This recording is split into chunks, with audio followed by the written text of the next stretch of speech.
Olá, meus irmãos, graça e paz a todos, sejam mais uma vez muito bem-vindos aqui no canal. É uma alegria ter você aqui como inscrito. Se você ainda não é, se inscreva, ative o sininho e também fique à vontade para se interagir conosco aqui nos comentários. O tema desse vídeo, irmãos, é a Palavra de Deus. Eu sei que nós temos falado aqui, em todos os vídeos sobre a Palavra de Deus, mas vamos tomar de forma específica esse tema, a Palavra de Deus.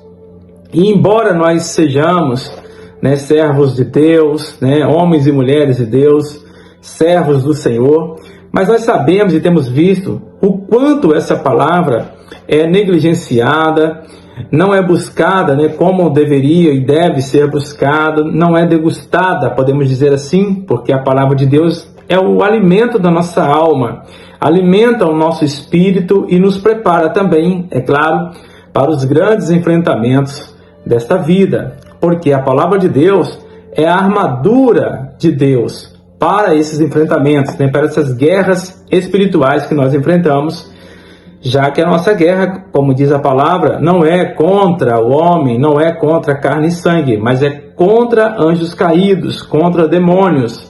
E esta palavra nos habilita, nos capacita para essas guerras, para esses enfrentamentos. E nada melhor, irmãos, que nós entendermos isto pela própria palavra de Jesus. Embora toda a palavra de Deus é do Gênesis ao Apocalipse, mas compreender as Escrituras a partir da própria fala de nosso Mestre é ainda mais esclarecedor, não é verdade, não é mesmo? E a gente vai ler alguns textos aqui.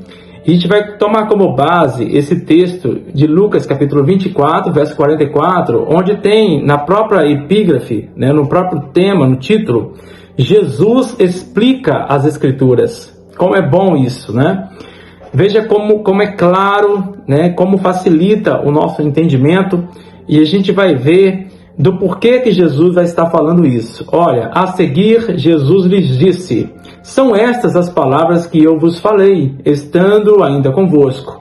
Importava se cumprisse tudo que de mim está escrito na lei de Moisés, nos profetas e nos salmos. Veja, irmãos, que há uma teoria recorrente aí no nosso meio, no meio cristão, de que o Antigo Testamento não se deve ser estudado, não se deve ser examinado, porque é uma antiga aliança. Nós estamos na nova aliança, então não importa nos inteirarmos sobre o passado, ou seja, sobre o Antigo Testamento. Isso é uma teoria muito perigosa, porque ela traz o inverso daquilo que a palavra de Deus nos propõe, que é nos preparar, trazer a armadura, nos fortalecermos. Então essa teoria, ela deve ser repudiada por nós, deve ser reprovada, porque nós precisamos examinar toda a Escritura. Então, quando o Senhor Jesus fala isso, Ele fala para esclarecer aos seus apóstolos e trazendo uma consciência, um despertamento para conhecer a palavra de Deus como um todo. Então, veja o versículo seguinte. Então lhes abriu o entendimento para compreenderem as Escrituras. Por que abriu o entendimento? Porque o entendimento estava fechado, não é mesmo? Então Jesus está falando para os seus apóstolos, e vejam, irmãos, o entendimento dos apóstolos estavam fechados até aquele momento. Então, às vezes, nós nos apoiamos a títulos, a rótulos, e nos acomodamos. Sou crente, isso basta para mim, isso já é o suficiente, tá ótimo, eu já sou um crente. Que bom que você pensa assim, em parte, é claro, você é um crente, louvado seja Deus por isso, mas o conhecimento das Escrituras é fundamental, como nós já falamos aqui, para os enfrentamentos. Como pensarmos que Jesus enviou os seus discípulos de 2 em 2 sem preparo? E esse preparo não estava em seus alforjes, não estava em suas bagagens, em suas mochilas.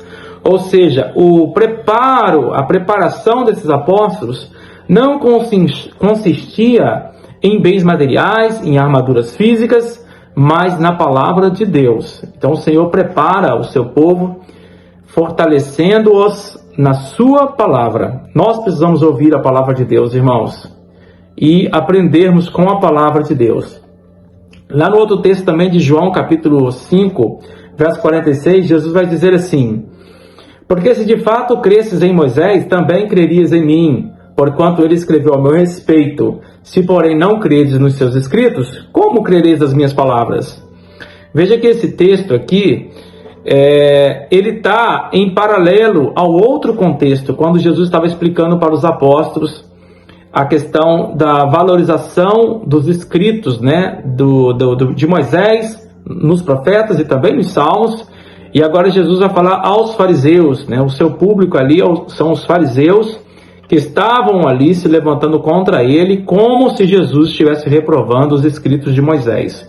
Jesus falou: olha, se vocês verdadeiramente crescem em Moisés, nos escritos dele, vocês também creriam em mim, porque o que ele escreveu acerca de mim, ele escreveu.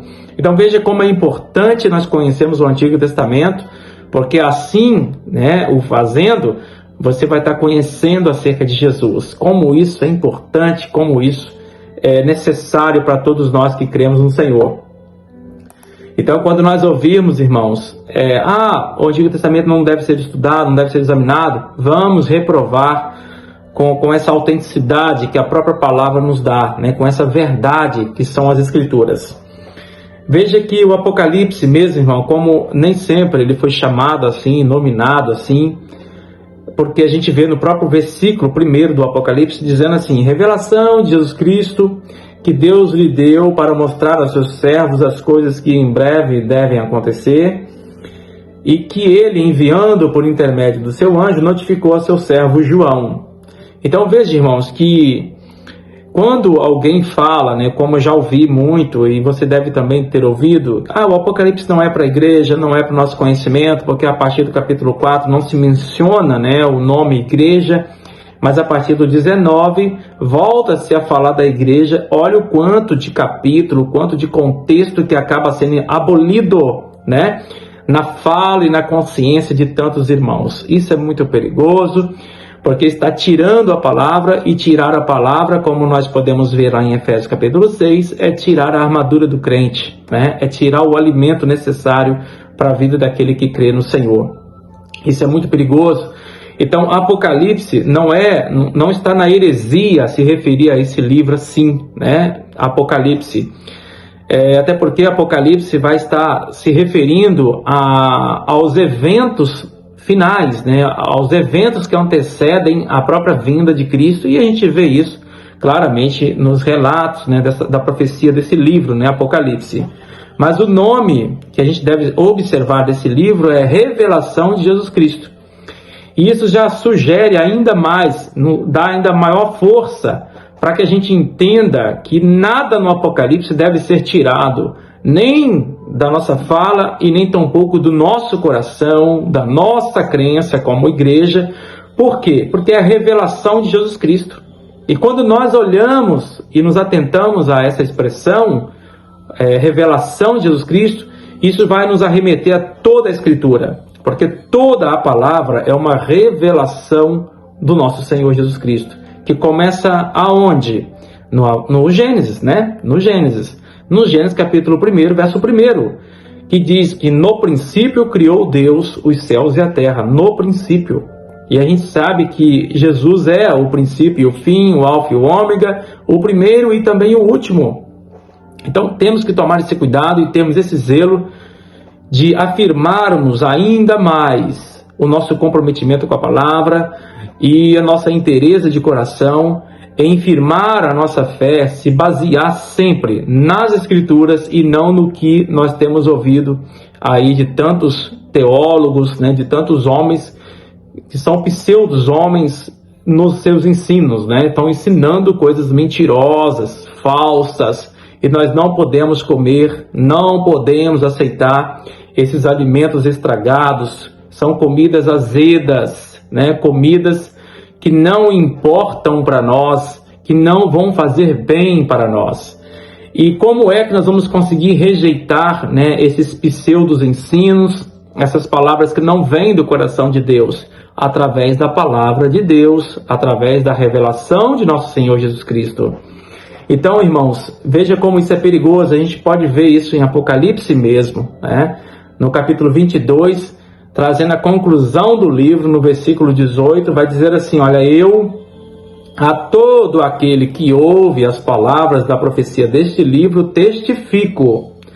Se alguém lhes fizer qualquer acréscimo, Deus lhe acrescentará os flagelos escritos nesse livro.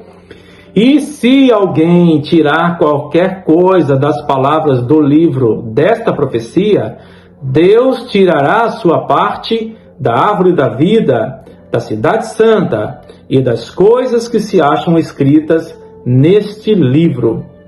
Olha, irmãos, como isso é revelador e como está claro, para todos nós. Não se pode tirar nada da profecia e nem se pode acrescentar nada à profecia.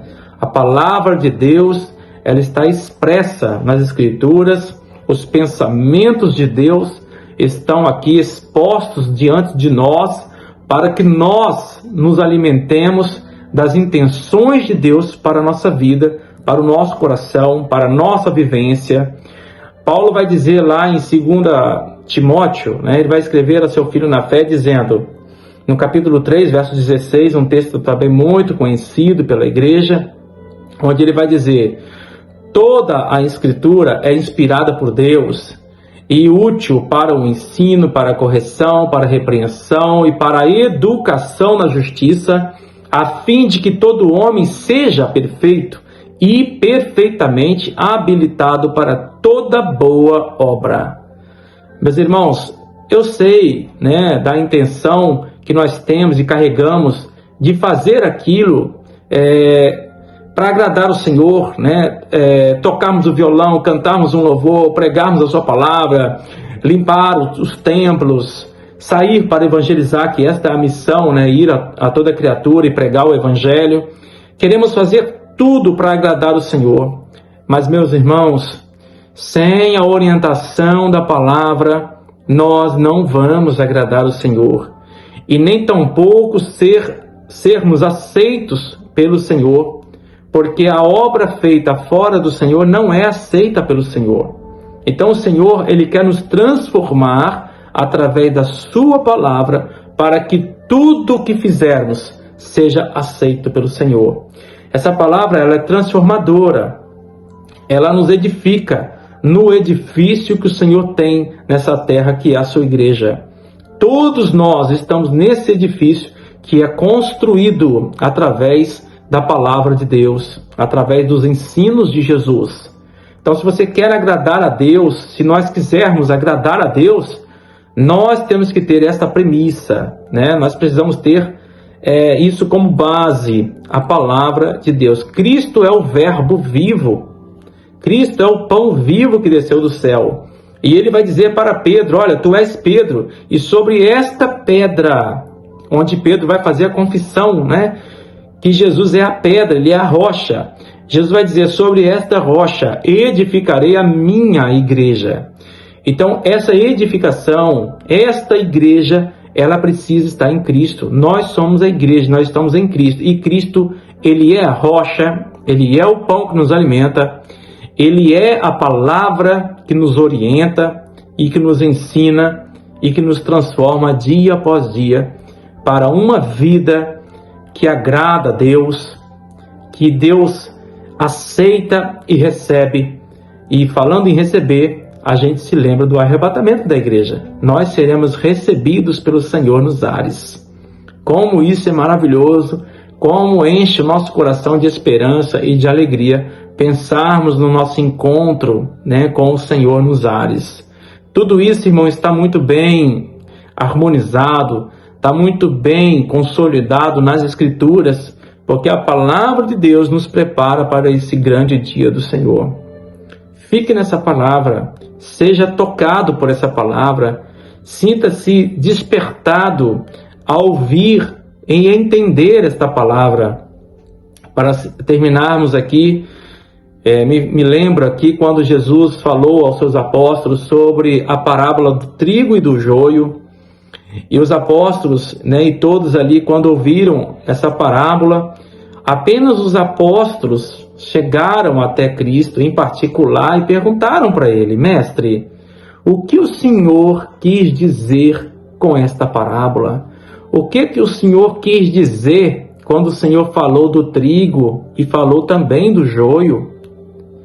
E Jesus começa então a explicar para eles: meus irmãos, só iremos entender a palavra de Deus, as intenções de Deus, se nós buscarmos no Senhor a compreensão da sua palavra. Como fazermos isso? Tendo o contato com a palavra, buscando essa palavra, colocando os nossos olhos e o coração com inteireza nessa palavra, sem parcialidades, sem envolvimentos de pseudos ensinos, de pseudas orientações, mas buscarmos a palavra de Deus. Não fuja disso, mas vai ao encontro dessa palavra. Jesus mesmo disse: vinde a mim, todos os que estáis cansados e oprimidos, que eu vos aliviarei. E Jesus vai dizer: olha, aprendei de mim, que eu sou manso e humilde de coração. Aprendei de mim, que sou manso e humilde de coração. Vamos buscar mais o Senhor. Os tempos são difíceis, mas em Cristo nós somos mais que vencedores. Deus te abençoe, em Cristo Jesus, e até o próximo vídeo, se Deus quiser.